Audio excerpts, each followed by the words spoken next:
বিএনপিকে জামায়াত নেতার চমক, এবার চমক দেখিয়ে দিয়েছে ডাক্তার শফিকুর রহমান। যেই চমকের কথা আমি প্রায় 4 মাস আগে বলেছি, আপনাদের খেয়াল আছে কিনা, আমি বলেছিলাম যে জামায়াত নেতা যে কোনো সময় ঘোষণা দিতে পারে।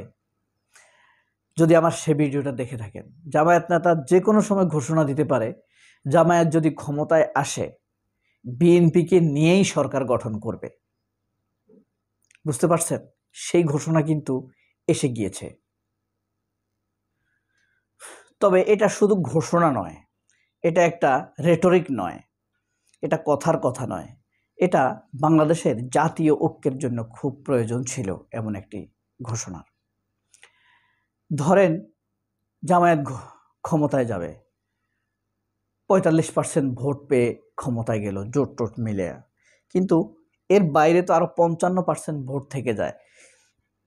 এরা কি ক্ষমতার ছোঁয়া পাবে না? এরাও ক্ষমতার ছোঁয়া পাওয়া উচিত। আপনার 45-40% ভোট পেয়ে বাকি 55-60% কি করবে? তারা আপনার বিরোধী না? তাহলে আপনি 45%, 40%, 55-60%-এর বিরুদ্ধে টিকবেন কিভাবে? অর্থাৎ আপনি 45%, 40% ভোট পেয়ে ক্ষমতায় যদি যান, বাকি 60% আপনাকে চায় নাই। বিএনপি এই জিনিসটা ধরতে পারে নাই, তারেক রহমানও ধরতে পারে নাই, মির্জা ফখরুল তো পারলেও পারবে না। এই কারণে জামায়াত ইসলাম পিআর পদ্ধতি চেয়েছিল, সবাই ক্ষমতার অংশীদার হবে। যাই হোক, এটা যদি মানুষের ভালো না বুঝে তাহলে তো সেটা করার কিছু নাই। বিএনপি চাইতেছে তারা একাই ক্ষমতায় যাবে, একাই শাসন করবে, আওয়ামী লীগের মতো অত্যাচার করবে, সেই লুটপাট করবে, আওয়ামী লীগকে বৈধতা দিবে, সেখান থেকে টাকা খাবে, লুটপাটের টাকা খাবে।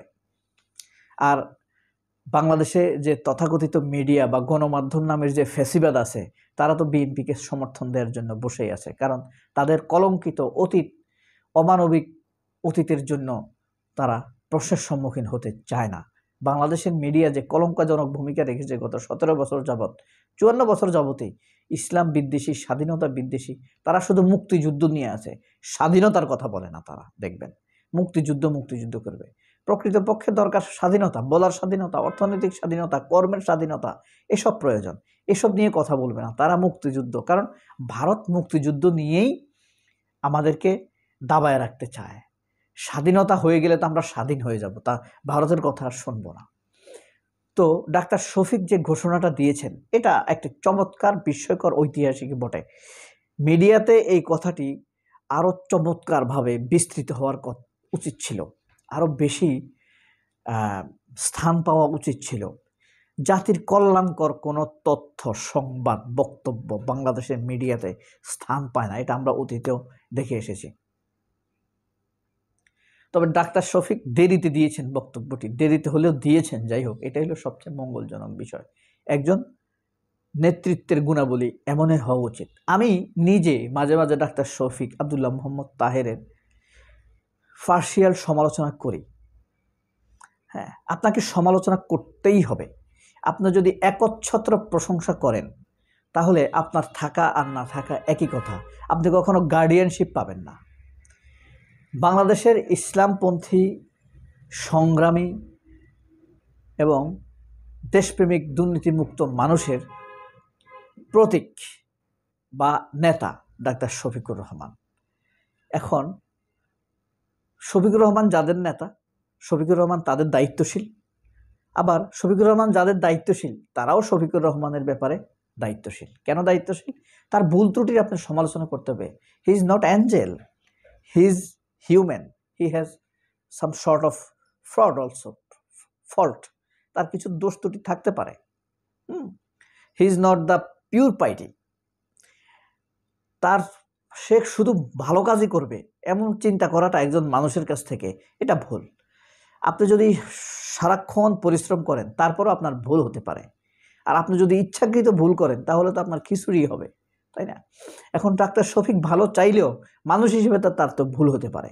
সেই ভুলগুলো আপনাকে ধরতে হবে, গঠনমূলকভাবে বলতে হবে। আবার ওই সমালোচনা, ওই বিদ্বেষপূর্ণ রুকসানা আঞ্জুম নিকোল বা আওয়ামী লীগের কোনো নেতা অথবা বিএনপির দালাল, ভারতপন্থী দালাল বা আপনার খালেদ মহিউদ্দিন, তাদের মতো সমালোচনা না। তারা ভালো কাজেরও সমালোচনা করে, যেমন ঢাকা ইউনিভার্সিটিতে সর্বমিত্র চাকমা যে মাদক বিরোধী অভিযান চালাচ্ছে, সমগ্র মিডিয়া সর্বমিত্রের বিরোধিতা করতেছে।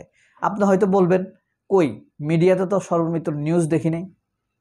আপনি সত্য মিথ্যার ক্ষেত্রে সত্যটা তুলে না ধরাটাই হলো অন্যায়কে প্রশ্রয় দেওয়া।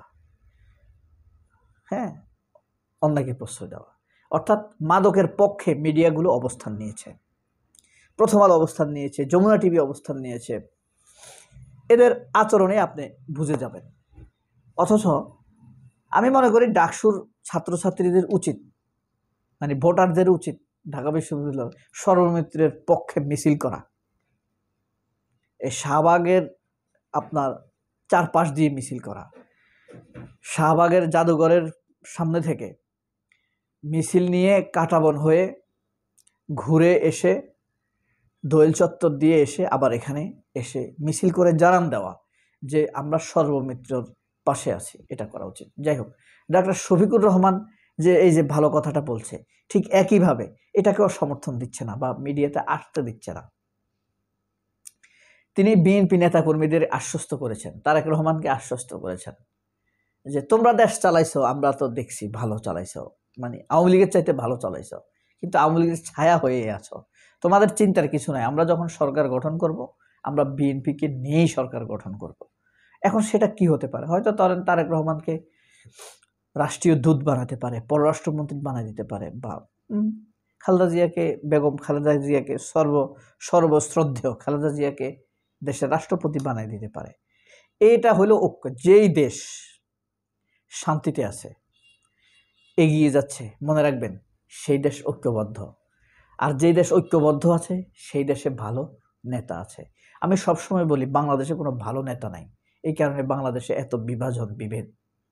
তো শফিকুর রহমান কতটা ভালো নেতা হতে পারবেন সেটা ভবিষ্যৎ বলে দিবে। তবে তার এই ঘোষণা কিন্তু চমৎকার। ঐক্যবদ্ধ একজন নেতৃত্বের গুণাবলী। এই ঘোষণা দিতে লোভমুক্ত হতে হয়, হ্যাঁ, হৃদয় পরিষ্কার হতে হয়, নয়তো আপনি এই কথা বলতে পারেন না যে আমরা সবাইকে নিয়ে সরকার গঠন করব, যে আমার বিরোধিতা করে আমি তাকে নিয়েও সরকার গঠন করব। এই কথার ঘোষণা দিতে কিন্তু কলিজাটা অনেক বড় হতে হয়। শফিকুর রহমান যা পারুক আর না পারুক, সে এই বড় মনের পরিচয় দিতে পেরেছে। এর জন্য আমি তাকে অবশ্যই ভালোবাসা জানাই, ধন্যবাদ জানাই। তার জন্য দোয়া থাকবে, আমার আশীর্বাদ থাকবে, আমি তার মঙ্গল কামনা করি। তবে আরও সুস্থিরভাবে ইনশাল্লাহ এগিয়ে যেতে হবে। বাংলাদেশের মানুষ জামায়াত ইসলামকে, শিবিরকে চায় তাদের অভিভাবকত্ব করার জন্য, প্রতিনিধিত্ব করার জন্য। সবাই অনেক ভালো থাকবেন। আল্লাহ হাফেজ। আসসালামু আলাইকুম।